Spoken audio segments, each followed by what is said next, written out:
आ देखा 14 अप्रैल आ गई बा हो। 14 अप्रैल आ गई बा, हमहू जानत है हो।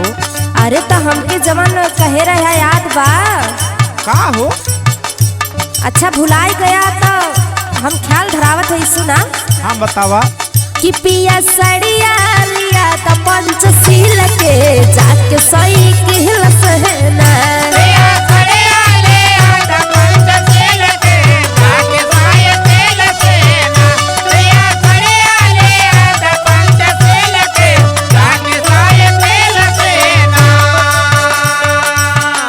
पिया सड़िया लिया तो पंचशील के जाके सही किहल सहना।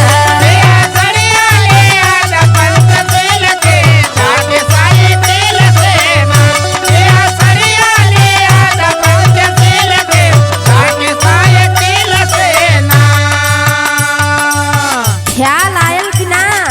ओ हो अच्छा ये बात है। हाँ और सुना सुनावा। कि 14 अप्रैल के अब की चूड़ी चाहिए हमके नील के।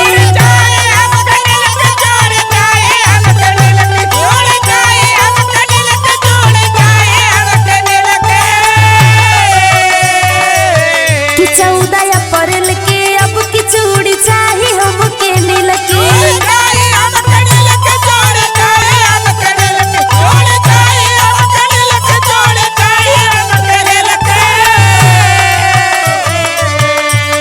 सुनत है? हाँ हो। कि राजा मनसा पूरा तो हमर दिल के जाके सया किहल सहना।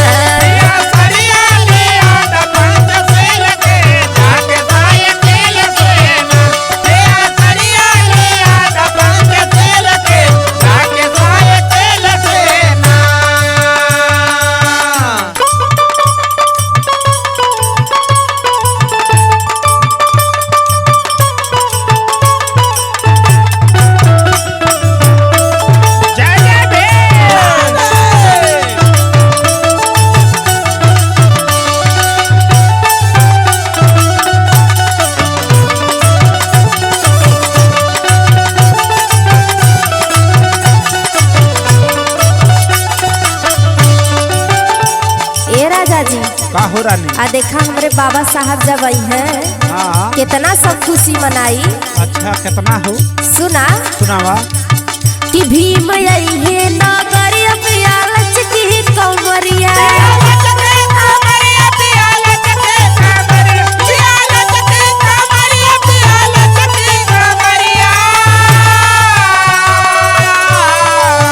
कि भीम आई है नगरिया पियालच की कमरिया।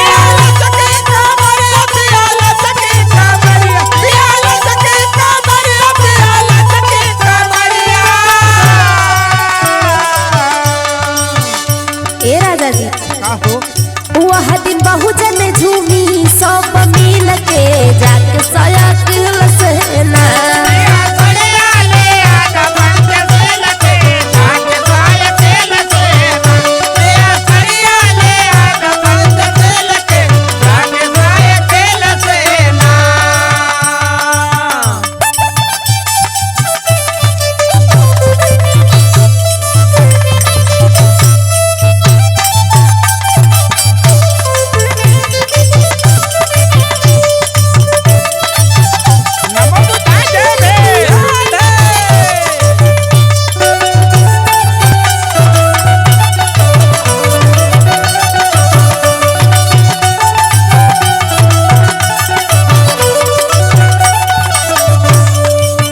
ए राजा जी का हो? बड़ा मन करत हो हम जाई अब की बार बाबा के दुआरी सही में। अच्छा और बतावा।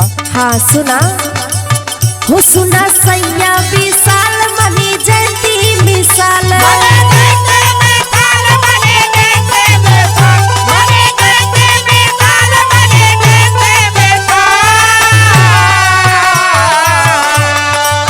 हो सुना सैया विशाल मनी जयंती मिसाल।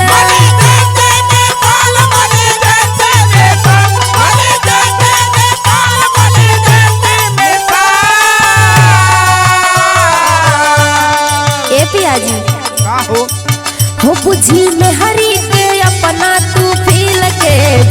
सया किल से ना